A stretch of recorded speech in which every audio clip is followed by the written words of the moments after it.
Hello, here to te si baby ko la. When he February ni som pasari niya tlai lam dar dar nga do na ni aniya hay khwa aray vet fu mai ni khwa ni har vet fu mai ka tilan du chu hay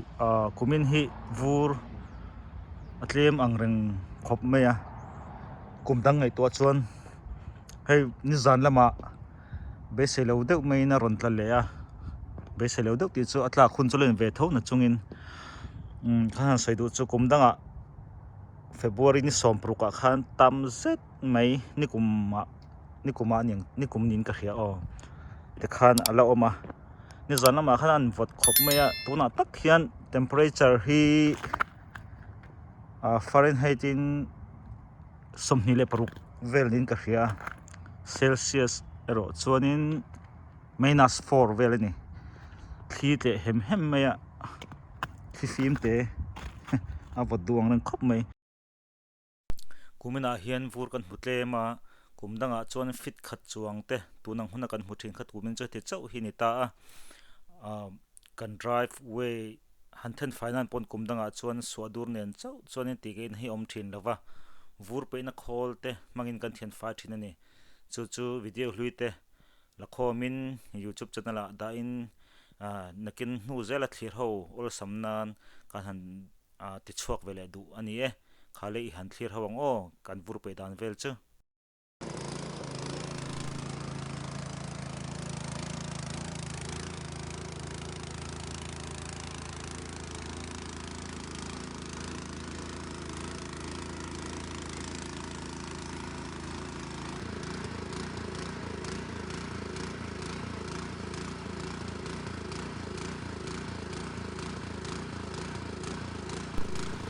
ole vur atam ve thom maya san khatil thua he zong lo ta vum thu ani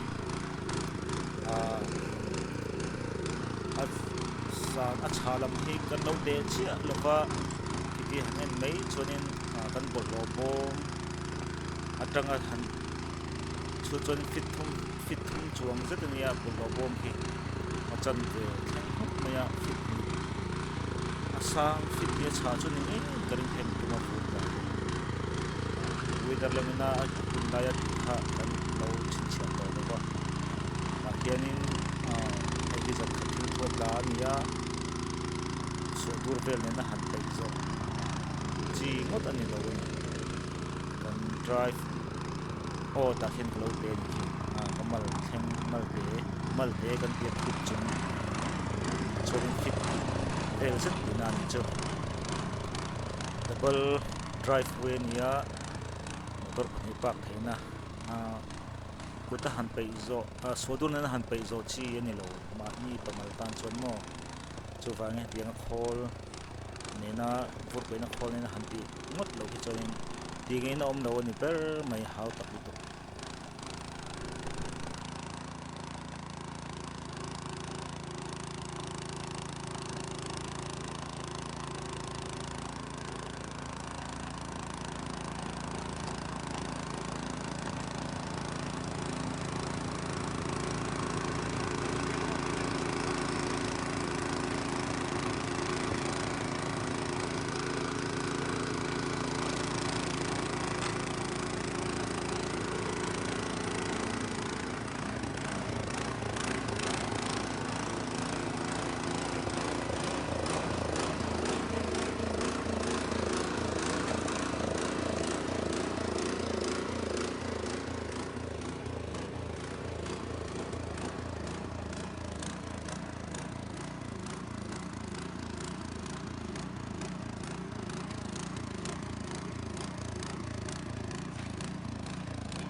sano tam le tam lo chu hemi za thi ni mai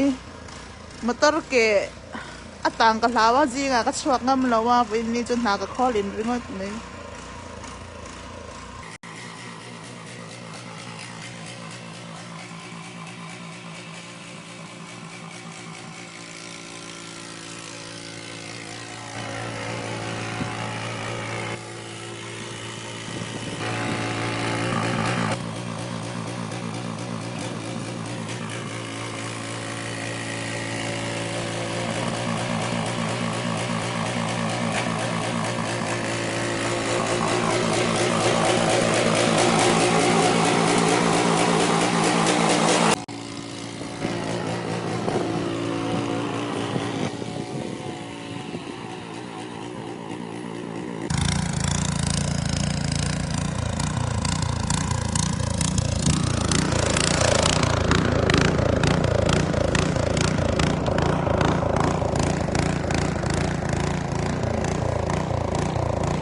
kan thingkung ho te hian pil don ni khi khi pui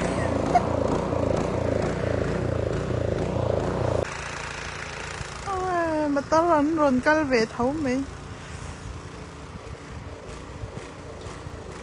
atang kirai motor ki atang ki slip ber mai chuak ve ringota ke atang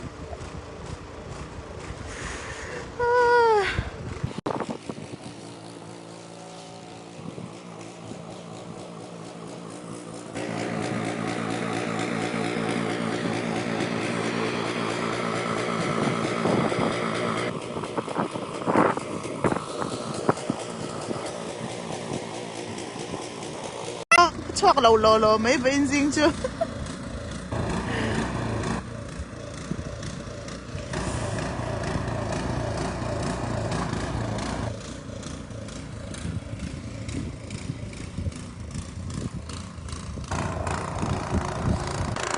công lán rồi tiền bốc xí lo wa tầm được tục công ạ công hiện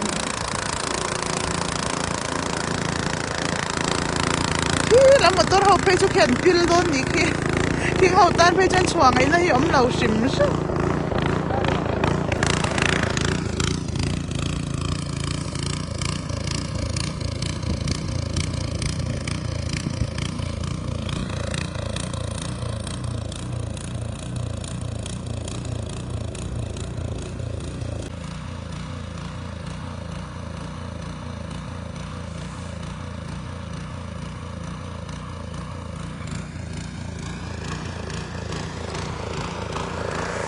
kan cột kher chu công he thì ngày nào ông lồng tao học cái khi ăn lằng đét đét đi mất tên gì cái hậu tan cho nên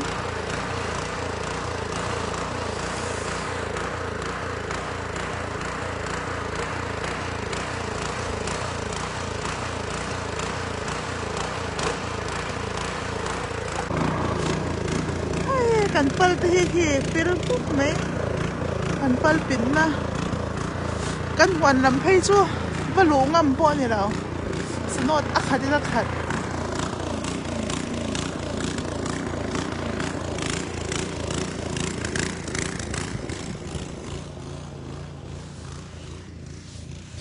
cái rã nó hiện khoát thu cái nhà cái khúc trên trên đi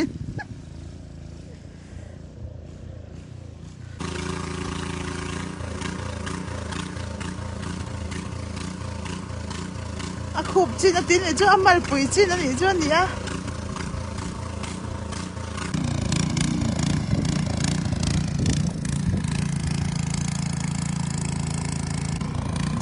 anh nói cái call cho pil thấy này khi nào ngày nào ông lâu xìm xìm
dog pot mèng à vật các cô đã vật đó lúc tôi đã